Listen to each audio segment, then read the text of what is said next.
that have been fighting so long and so hard that they don't know what the fuck. এ যেন ছোট গল্পের মতো, শেষ হয়েও হয় না। নিজেদের মধ্যে সংঘাতে ইসরায়েল ও ইরানে বিরতি টানার কথা উঠলেও উভয়ে থামছে না বা থামতে চাইছে না।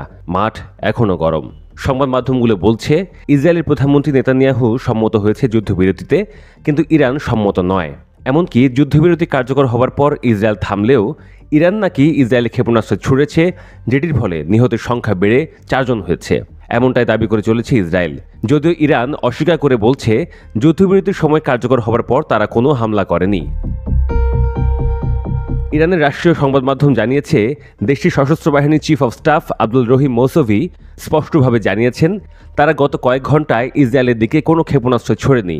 এর আগে ইরানের রাষ্ট্রীয় সংবাদ মাধ্যমে বলা হয়েছিল যুদ্ধবিরতির পর ইসরায়েলকে লক্ষ্য করে হামলা চালানোর খবর সঠিক নয়, কিন্তু ইসরায়েল ক্ষেপে গেছে।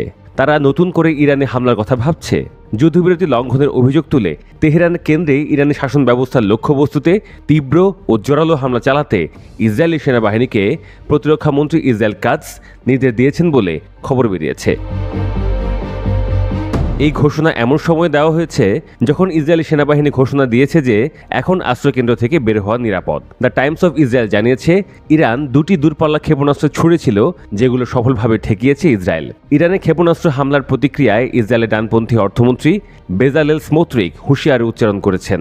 তিনি হিব্রু ভাষায় এক্স পোস্টে লিখেছেন, তেহরান কেঁপে উঠবে।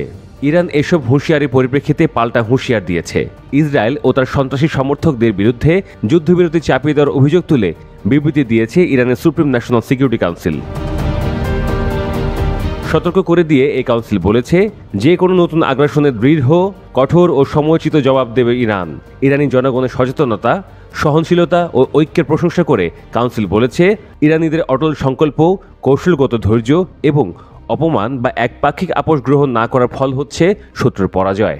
বিবৃতিতে ইরান ও তার বাহিনীকে আক্রমণে উপযুক্ত জবাব দেওয়ার জন্য প্রশংসা করা হয়। যুদ্ধবিরতির সময় ধরা হয়েছে ইরান ও ইসরায়েলের স্থানীয় সময় মোটামুটি ভোর 4টা। সে সময় যুক্তরাষ্ট্রের প্রেসিডেন্ট ডোনাল্ড ট্রাম্প জানান যুদ্ধবিরতি এখন কার্যকর হয়েছে, কেউ যেন এটা লঙ্ঘন না করে। নিজের ট্রুথ সোশ্যালে দেওয়া এক পোস্টে একথা লেখেন ট্রাম্প।